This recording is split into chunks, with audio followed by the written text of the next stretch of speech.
Hi, my name is Robert McClellan. I teach environmental studies at Wilfrid Laurier University, and this is a quick video for students who will be taking ES101 Introduction to Environmental Studies this fall. I'll be one of your lecturers.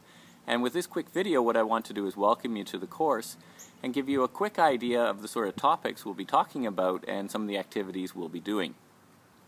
We're in a period of rapid change here around the world in terms of economic change, social change, political change, and technological change. And one of the consequences of these rapid changes in human activities and human systems is that we are having a significant impact on natural systems, on the environment around us. And these changes in the natural environment are taking place at all sorts of scales, from the local to the global. And so one of the things that we're going to be talking about in this course a lot are changes to global systems, for example. And there's two different categories of such changes. There are systemic changes, where human activities change the very functioning of global ecological systems. So, for example, by burning so many fossil fuels, humans are changing the very behavior of the global climate system. We'll talk about cumulative changes, where changes at local or regional scales become so big in terms of their cumulative impact that they start to have global impacts. So to give you an example, in Russia, in Central America, in Central Africa, Southeast Asia, there's a rapid deforestation taking place as humans cut down trees. Now, the forest systems in Russia and in Brazil are not physically connected to one another, but as we rapidly start to remove those systems, there start to be feedbacks that impact the functioning of the global environment. So that's what we would call a systemic change.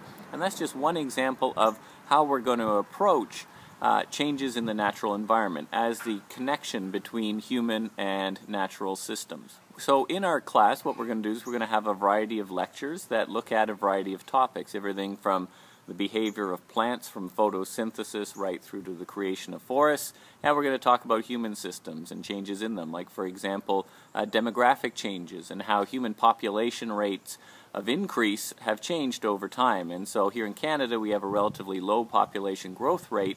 In other parts of the world, like in Central Africa, for example, there's a very high rate of population increase. And we look at the consequences of those changes in human systems for the natural environment. And then we look at how all of that affects human well-being in turn. And towards the end of the course, we talk about sustainability and how all of us, from individuals or local communities up to the global level, can start to contribute towards a sustainable future. Now, in this course, there's going to be a couple different sets of activities that you do.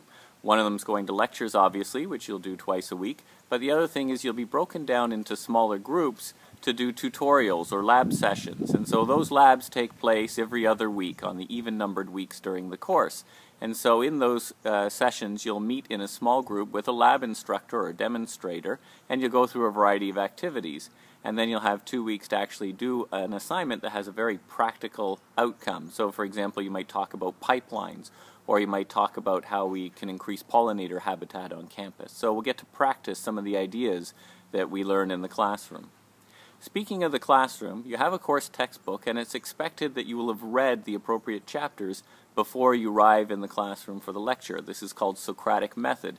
So what it means is that the lectures complement the textbook and allow the student a more broader experience than if you just simply go to the lecture and we regurgitate what's already written in your textbook.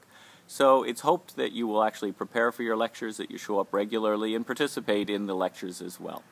So that's a quick overview of the course. I really am glad to see so many of you taking the course this fall, and I hope to see you in the lecture hall in September. Thanks a lot.